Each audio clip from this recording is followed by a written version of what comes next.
you're expecting so much of them when they can only do this. So people are definitely going to give up.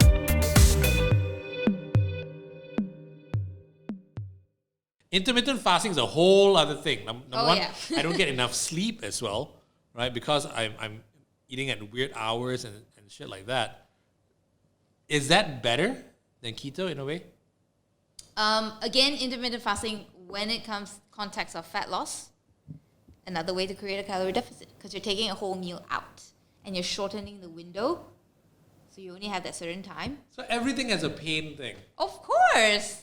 Like I said, anything worth having, you have to put in some bit of effort. Now, putting in a bit of effort, there are different grades to it, right? So what I like to do, this is why what I do is I really focus on habits and behaviors. Right. So I don't put people on like restrictive diets because like you said, they don't last. So what I do is I build in healthy habits step by step.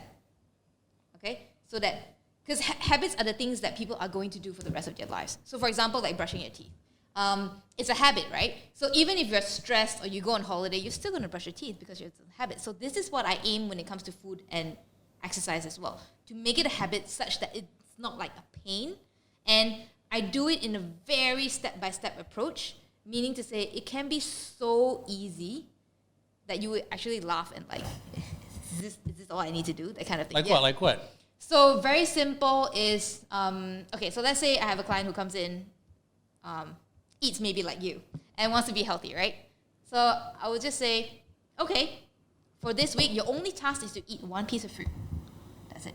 On top of everything else that I'm doing. Oh yeah. Okay. Eat one piece of fruit. Yeah. It's like, you're like, it's easy, right? Like what? Yeah. An apple? Yeah, an apple, exactly. Okay. So that's what I get them to do. 1 week, you done it, we challenge you the next week. Maybe two fruits. And I don't have to cut out any... No, nothing. How does that help? Okay. That's why I like the method that I like to do is add in instead of cutting out. So add in all these healthy habits. Okay. Yeah. So then I slowly work on other things. Maybe I get you to walk a little bit more. Maybe 1 km more or something like that. Right. Or increase your steps by 1,000 a day. Yeah. And then we slowly build on that. So after the fruits, you've nailed the fruits. You are having 2 a day. Now we work on the vegetables. Just 1 serving a week, maybe. As easy as that. As easy as that.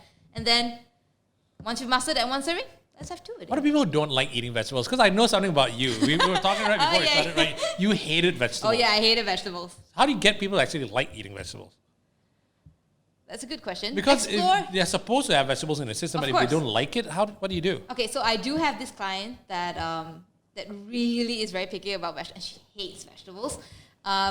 And she only has a few that she really likes. So I'm sure out of all the vegetables, there will at least be 1 or 2 that you like. I'm sure. Right. Yeah, so if you haven't found it, I would say go and find, because there's a ton of variety out there. And I would say explore different ways of cooking them as well. So my client likes things like onion, garlic, pumpkin, that's a starchy veg. I think eggplant was it, and carrot, and tomatoes and things like that. So I was like, okay, fine, just stick with these. Just have more of these in your diet. Yeah. So I push them where they're comfortable at. So if they say, come on, challenge me, I want to eat something else, yeah, fine. Explore different things. So It doesn't have to be green. well, not technically, no. Yeah. Yeah. As long as it's something. Something is better than nothing. Okay. Yeah. So this is where the habit forming thing comes in. And like what we're talking about just now, like reality shows where they push people to the max, because you're expecting so much of them when they can only do this.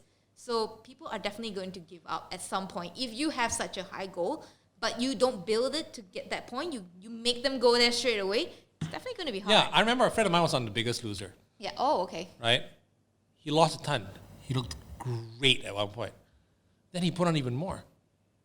Right? Because it was like, it was a strange experience. He said, like what you said, like you're not allowed to have certain foods. Yeah.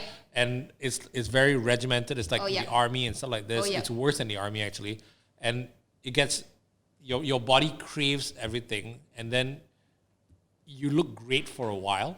And you feel, maybe you don't even feel great, but you look great. And then you're telling your brain that, hey, it was all worth it. But I think...